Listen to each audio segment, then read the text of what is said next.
TowBoatU.S 10 of 12. TowBoatU.S, TowBoatU.S 10 of 12.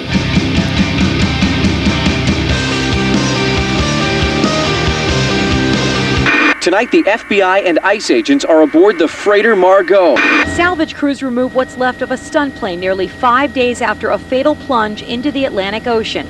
A captain facing a boatload of problems after those who know him say he fell asleep. Proof the ocean can be deadly when rough. Tonight, the FBI and ICE agents are aboard the freighter Margot, about 5 miles off the coast of Miami Beach. Agents are investigating whether this freighter was hijacked 4 days ago from Haiti. Larry Atchison of TowBoatU.S Fort Lauderdale helped the Coast Guard communicate with the freighter Margot, which was out of radio range when it approached the South Florida coast Wednesday afternoon. The ship master said that they were being held hostage and they had several weapons held against them. Atchison says the captain of the freighter said he was hijacked on February 22nd, and the 17 Haitians aboard forced him to come to the United States. The Department of Homeland Security responding very quickly, sending Coast Guards and ICE assets out to the scene. Larry Atchison helping all of the parties talk over the radio. Eventually, the captain stated that these insurgents or these people from Haiti had laid down their weapons. So we asked that they unload the weapons and lower them over the side of the ship to the Coast Guard boat. Now, the Coast Guard response, I'm sure, had a lot to do with it. They had a tremendous amount of assets out there very, very quickly. And I think once these people saw that, they just quickly laid their weapons down in the wheelhouse and they turned themselves over to the captain. Late Wednesday night, the special response team from ICE and the Florida Freshwater Fish and Wildlife Commission Special Operations Team were sent out to secure the Margot. Now investigators who are on board the freighter will get to the bottom of what really happened on board. These facts have been presented to U.S. Attorney's Office by ICE and the Bureau, the FBI, and we will determine what we're going to do as soon as we can when we get all the facts. And again, I think that our commercial salvage partner did a brilliant job of relaying communications for us. Salvage crews remove what's left of a stunt plane nearly 5 days after a fatal plunge into the Atlantic Ocean. Friday, world-renowned stunt pilot Ian Groom taking a deadly dive while practicing for the McDonald's Air and Sea Show off Fort Lauderdale Beach. Thousands of spectators watching in disbelief and home video capturing the horrifying event. Spinning around, looked like he was going slower and slower, and we're waiting for, I guess, to hear the engines come back on again, and he's getting lower and lower and lower to the ground, and next thing you know, hits the water and you see a splash, and it's like everybody's like, oh my God, there's a plane down. This morning, Air and Sea Recovery lifting the mangled wreckage of the Russian-made Sukhoi stunt plane out of the ocean. The plane sinking in about 15 feet of water, a quarter-mile offshore north of Sunrise Boulevard. Crews recovering the plane's wings and the remainder of the fuselage early this morning. Investigators towing the plane to Executive Airport in Fort Lauderdale, now planning to look at the plane's controls to determine whether there was mechanical failure. The Broward County Medical Examiner determining Groom died as a result of blunt trauma and drowning or injuries stemming from the plane's impact into the water. A captain facing a boatload of problems after those who know him say he fell asleep. The 80-foot yacht he was steering running aground. They came from Nassau at 10 o'clock last night and then put the bloody boat on the beach at 6 o'clock this morning. The first mate tells us the captain was the only one on board, scratching his head as he tries to figure this one out. You've got the motion of the boat and you get very sleepy. So what we normally do is we go on the flybridge, or we make coffee, or we do something to keep ourselves awake. This guy's obviously been sat there and the motion of the boat and he's just fallen asleep. And once you're asleep, you're asleep. The vessel estimated to be worth $3 million slamming into the sand.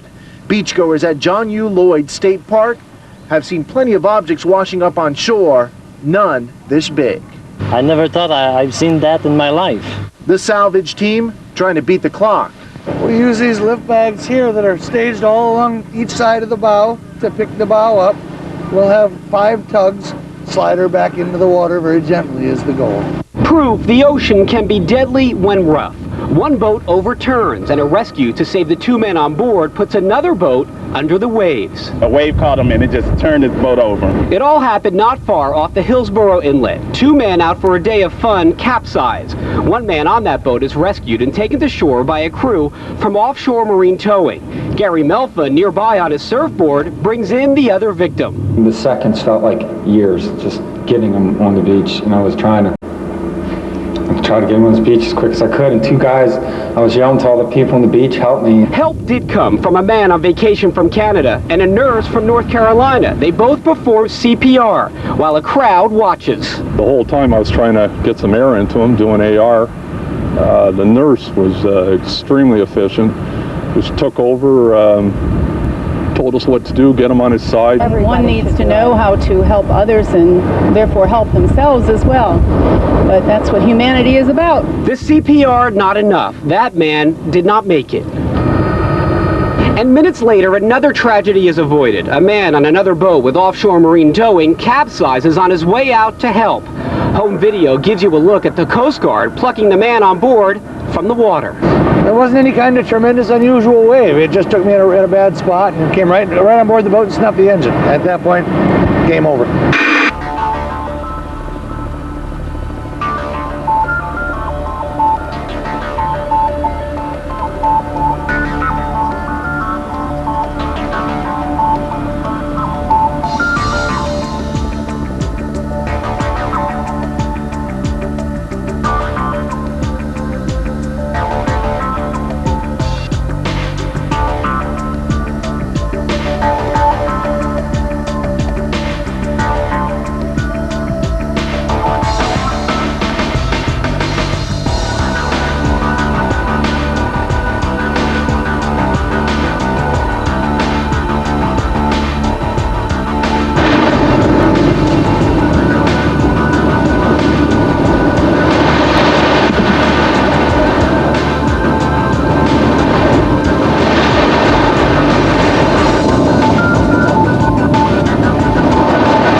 TowBoatU.S, Channel 12.